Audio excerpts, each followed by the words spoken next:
Herkese iyi geceler.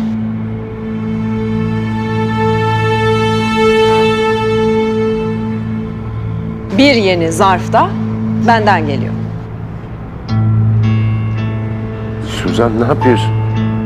Akif, bu sürpriz zarfa hazır mısın?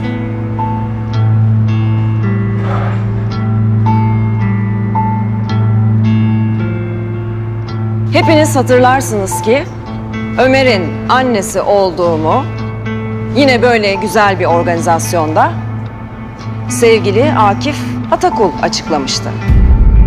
Suzan saçmalama.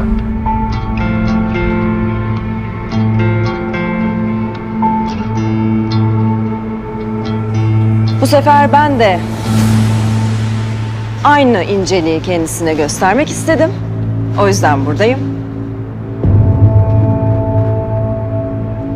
Sevgili konuklar, bu gece bir baba ve oğlunun birbirine kavuşmasını izleyeceğiz. Buna şahit olacağız.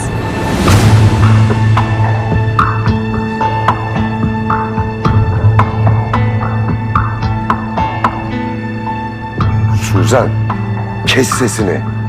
Dur Akif, bırak konuşsun.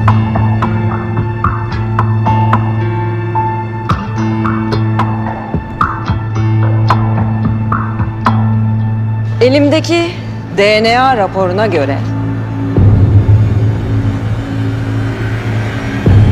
Akif Atakul'un evlilik dışı ilişkisinden bir oğlu varmış meğer.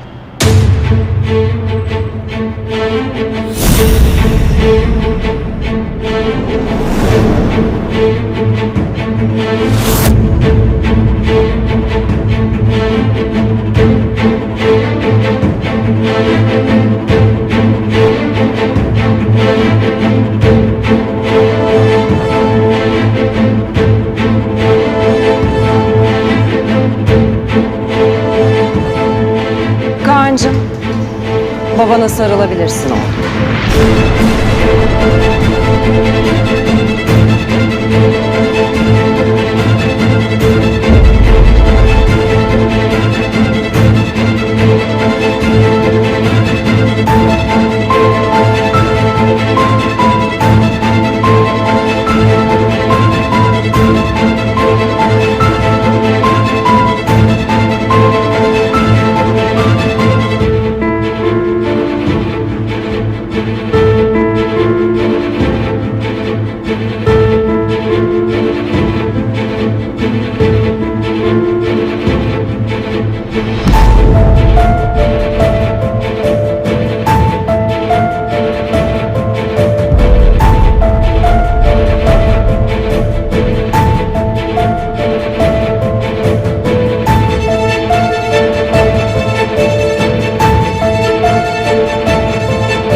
Sen bittin Suzan Manyaslı. Seni bu şehirden kazıyacağım.